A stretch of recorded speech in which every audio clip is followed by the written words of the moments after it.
Ramagundam corporation ఎన్నికల్లో భాగంగా 23వ division నుంచి స్వతంత్ర అభ్యర్థిగా గోపగోడి చంద్రమోహన్ గౌడ్ మన ఎన్నికల బరిలో నిల్చున్నారు. అయితే గత ఎన్నికల్లో ఒక్క ఓటుతో ఓడిపోయినా కానీ ఎలాంటి కలత చెందకుండా ఇప్పుడు మళ్ళీ ఎన్నికల బరిలోకి నిల్చొని 23వ డివిజన్ నుంచి కార్పొరేటర్గా పోటీ చేస్తున్నారు. వారికి ఈ ప్రజల నుంచి ఇక్కడున్న వార్డు ప్రజల నుంచి ఎలాంటి ఆదరణ ఉంది, ఎలాంటి ఆదరణ లభిస్తుందో వారిని అడిగి తెలుసుకుందాం. నమస్తే సార్. నమస్కారం. 23వ డివిజను నుంచి స్వతంత్ర అభ్యర్థిగా ఉంగరం గుర్తు మీద పోటీ చేస్తున్నాను. నేను గత ఎన్నికల్లో ఒక్క ఓటుతో ఓటమి పాలు చెందిన ఏనాడు కూడా వెనకాడు వేయకుండా ఆ రోజు నుండి నేటి వరకు ప్రజల మధ్యలో ఉన్న ఈనాడు నేను ప్రతి ఏరియాకు వెళ్ళినా ఎక్కడికి వెళ్ళినా ఒక మంచి స్పందన, అంటే నిన్న కాశీపల్లె గ్రామంలో సంపూర్ణ యాదవ సంఘం మొత్తం మనకు సంపూర్ణ మద్దతు తెలియజేయడం జరిగింది. అలాగే మాతంగి కాలనీకి వెళ్తే అక్కడ యువత మాతంగి కాలనీ సంపూర్ణ మద్దతు తెలిపారు. ప్రగతి నగర్ అంటే ఏంటి, ఎక్సర్స్మెన్ కాలనీ అయినా, హనుమాన్ నగర్, గౌతమి నగర్, శాంతి నగర్, ఎక్కడికి వెళ్ళినా ప్రజలు నన్ను ఆశీర్వదిస్తున్నారు. మంచి ఈసారి తప్పకుండా గెలుస్తావు బిడ్డ, నీకు పోయినసారి ఒక్క ఓటుతో ఓడిపోయావు, ఈసారి నీకే ఓటు వేసి గెలిపిస్తామని అందరు చెప్తున్నారు. మరి మీరు రాజకీయాల్లోకి రావడానికి ఏదైనా ప్రేరణ ఉందా? ప్రేరణ ఏం లేదు, కాకపోతే మనం ఉన్న కల్చర్లో మనం పెరిగిన ఈ గోదావరికంలో పెరిగిన విధానంలో అలా కామన్గా అలవాటు అయిపోయింది. గతంలో మీరు ప్రజాసేవలో ఎలాంటి ప్రజాసేవ చేశారు? ఈ ఏరియాలో ప్రతి సమస్య మీద పోరాటం చేసిన నేను ఎప్పుడు కూడా వెనకాడు వేయలేదు. ఇక్కడ చెరువు కట్ట తెగిన విషయంలో కానీ, ఇక్కడ ప్రగతినగర్లో ఇళ్ళ పట్టాలు ఇప్పించడంలో కానీ, ముఖ్యంగా ఏంటంటే ప్రగతినగర్లో ఇండ్లు ఉంటాయి, ఇంటి నెంబర్లు ఉంటాయి కానీ వాళ్ళకి పట్టాలు ఉండవు. అలాంటి పట్టాలు కొన్ని ఇప్పియడం జరిగింది. అట్లా కొన్ని ప్రజా సేవలో అట్నే పాల్గొని ఎన్నికల్లో పోటీ చేస్తున్నాను. అయితే గత ఎన్నికల్లో ఒక్క ఓటుతో, అంటే ఇప్పుడు మీరే చెప్పారు ఒక్క ఓటుతో ఓడిపోయారు. ఫస్ట్ మీరే గెలిచారని చెప్పారు, తర్వాత గెలవలేదని చెప్పారు. అట్లా ఒక్క ఓటుతో ఓడిపోయింది కదా, అప్పుడు మీకు ఎలా అనిపించింది మీ అనుభవం? నా అనుభవం, నేను కౌంటింగ్ సెంటర్లో ఉన్న ఒక ఓటుతో ఫస్ట్ గెలిచిన తర్వాత ఒక హాఫ్ అన్ అవర్ 1 అవర్ తర్వాత రీకౌంటింగ్ మొదలుపెట్టారు. రీకౌంటింగ్లో మళ్ళీ నాకే మెజార్టీ వచ్చింది. తర్వాత మళ్ళీ రెండవసారి రీకౌంటింగ్ చేయగా ఒక చెల్లని ఓట్లలో ఒక చెల్లిన ఓటు అవతల అభ్యర్థికి రావడం చేత సమానమైంది. మళ్ళీ ఒకసారి రీకౌంటింగ్ జరిగింది. అప్పుడు మళ్ళీ ఏమైందంటే నా దానిలో ఉన్న ఒక ఓటు ఆ లైన్కు బార్డర్కి ఒక కొంచెం ఇటు అటు ఉంటే స్కేల్తో కొలవడం జరిగింది. తర్వాత నన్ను ఒక ఓటుతో ఓటమి చెందిన అని ప్రకటన చేశారు రిటర్నింగ్ అధికారి. కాకపోతే మనం దరిదాపు గెలిచినట్టే.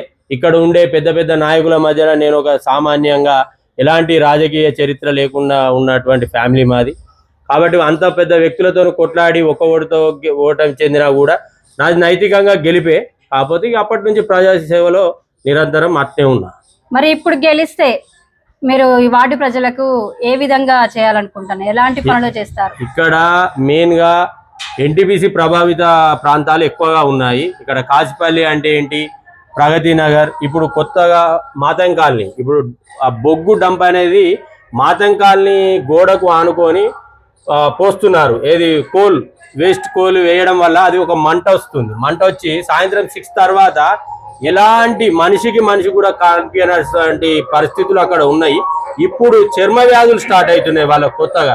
దాని మీద సిఎస్ఆర్ దానికి సంబంధించిన పొల్యూషన్ బోర్డు కానీ ఎవరు కానీ పాపం ప్రజలు ఎన్నిసార్లు మొరబెట్టుకున్న వాళ్ళది ఏది కూడా పట్టించుకోవడం లేదు.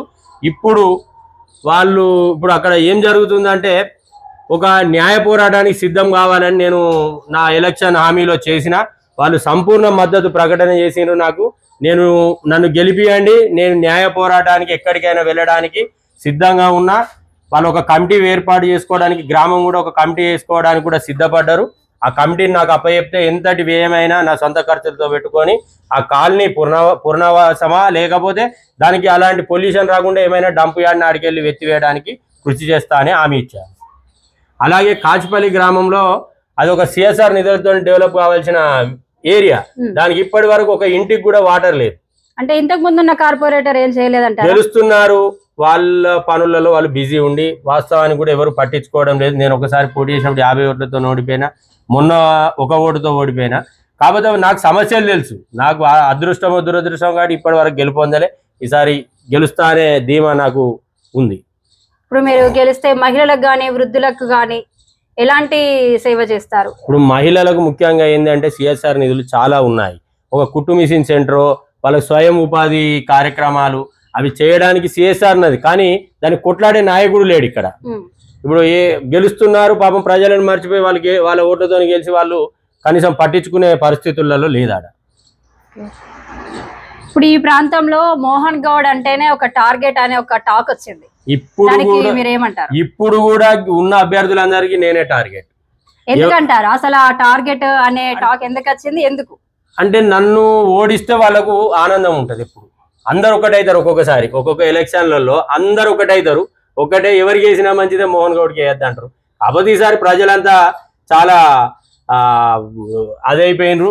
వాళ్ళు కూడా అంటున్నారు, బిడ్డ ఎవరేం చెప్పినా ఎవరేమి ఇచ్చినా అది తీసుకుంటాం. పోయినసారి ఒక్కోటితోనే ఓడిపోయినాం, మాకు అభివృద్ధి ఎలాంటిది అంత కుంటుబడి ఉన్నది, నిన్నే గెలిపిస్తామని హామీ ఇస్తున్నారు. ఇప్పుడు పోటీగా ఉన్న అభ్యర్థులు మీపై ఎలాంటి ప్రభావం చూపుతారని అనుకుంటున్నారు? ప్రభావం ఏం పెద్దగా ఉండదు. కాకపోతే ప్రత్యర్థి అంటే ప్రత్యర్థే ఉంటది. వారు చేసిన వైఫల్యాలు ఉన్నాయి, వారు అభివృద్ధి చేస్తామనే వైఫల్యాలు ఎక్కువగా ఉన్నాయి. వాళ్ళు అంటే గడీల పాలన అనేది ఇంతకుముందు మా డివిజన్ లోనే ఉండేది. గడీల పాలన అనేది ఎందుకంటే దొరల పాలన ఉండేది, ఇప్పుడు గడీల పాలన. ఆ గడీల పాలన వాళ్ళే కొంచెం ముందుగా ప్రచారం మొదలు పెట్టారు. కాకపోతే నాకు గుర్తు రాకుండా చేసిండ్రు.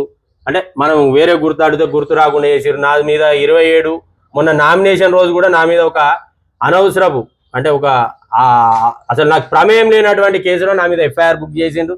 అయినా నేను న్యాయస్థానానికి పోయినా ఆ కేసు కూడా కొట్టివేయడం జరిగింది. ఎక్కడా కూడా వెనకాడుగు వేసేది లేదు. వాళ్ళు ఎన్ని భయభ్రాంతులకు గురి చేసినా వెనకాడుగు కూడా ఒక్క క్షణం కూడా మోహన్ గౌడ్ వేయాడు. అంటే ఇప్పుడు ఇండిపెండెంట్ గా చేస్తే, స్వతంత్ర అభ్యర్థిగా చేస్తే సింహం గుర్తు అనేది ఒక గుర్తు, అది మీకు రాలేదు. దానిపై మీ అభిప్రాయం? దాని అంటే కూడా ఏదైనా కుట్ర ఉందంటారా? 100% ఉన్నది. నేను సింహం గుర్తు అని ఎప్పుడు అనుకోలే. కాకపోతే అందరు తీసుకుంటున్నారు కదా అనే భావనలో ఉండి అందరు ప్రజలే అనుకున్నారు మోహన్ గౌడ్కి సింహం గుర్తు వస్తుంది కావచ్చు అని. కాకపోతే దాన్ని కూడా కొంత డబ్బు ప్రమేయం చూసి వాటి గుర్తును కూడా నిలిపివేశారు. కాకపోతే నేను ఎక్కడా కూడా సింహం గుర్తు అడగలేదు, వాళ్ళని కూడా అడగలేదు. కాకపోతే ప్రజలకు ఉండే కొంత అంతే తప్ప మనం ఏడా అడగలే. కామన్ గా రిటర్నింగ్ అధికారి ఇచ్చిన గుర్తునే తీసుకోవడం జరిగింది. మీకు ఈ రాజకీయ ప్రయాణంలో ఒక గుర్తుండిపోయే సంఘటన అంటూ ఏమైనా ఉందా? ఏం లేదు, లాస్ట్ టైం ఒక్క ఓటుతో ఓడిపోవడమే పెద్దగా గుర్తుండిపోయే. అది ఈ వార్డు ప్రజల నుంచి మీరు ప్రధానంగా వింటున్న సమస్య ఏంటి? ఆ సమస్యను ఏ విధంగా నివారిస్తారు? అదే ఇంతకుముందు చెప్పినట్టు ఆ 3 ఏరియాలకు ప్లస్ ఎక్సర్విస్మెన్ కాలనీ, అసలు అక్కడ ఒక రోడ్ అనేది ఉండదు, ఒక డ్రైనేజ్ సిస్టమ్ ఉండదు. అక్కడ ఇప్పుడు రిటైర్డ్ అయిన కార్మికులు వాళ్ళు వీళ్ళు ఇంకా 81, 82లో ల్యాండ్స్ కొనుక్కున్న వాళ్ళు ఉన్నారు. ఇప్పుడు వచ్చి ఇల్లు కట్టుకుంటే వాళ్ళకి కనీసం ఒక వర్షం కొడితే వాళ్ళు కనీసం బండి మీద కూడా పోయే పరిస్థితి లేదా. కాబట్టి ఆ 3-4 ఏరియాలలో కొంత వెనుకబడి ఉన్నమాట వాస్తవం. వీటిని ముందుకు తీసుకెళ్లి వీటిని అభివృద్ధి చేయడమే మాకు ఉన్న ఇప్పుడు ముఖ్యమైన సమస్య. ఇప్పుడు ఓకే, మీరు గెలిచిన తర్వాత ఇప్పుడు స్వతంత్ర అభ్యర్థిగా పోటీ చేస్తున్నారు. గెలిచిన తర్వాత ఆ పార్టీలకి, ఇప్పుడున్న పార్టీలకు వెళ్ళే అవకాశం ఉందా? ఏదైనా పార్టీ ఇప్పుడు గెలిపించిన ప్రజలే అప్పుడు నిర్ణయిస్తారు ఎలా పోవాలి అనేది. వారి నిర్ణయమే చిరుసావా ఇస్తా తప్ప వారి నిర్ణయాన్ని కాదని ఎప్పుడు కూడా ముందుకు పోవడం ఉండదు. ప్రధానంగా ఇప్పుడు ఎన్నికల్లో మీరు ఇచ్చే హామీ ఏంటి ప్రజలకు? అదే ఇప్పుడు వాళ్ళకు ఉన్న ఇప్పటి వరకు జరిగినటువంటి అభివృద్ధిని చేసి చూపించడమే మోహన్ గౌడ్ యొక్క లక్ష్యం. మా T18 ఛానల్ తరపు నుంచి కూడా మీరు విజయం సాధించాలని కోరుకుంటున్నాను.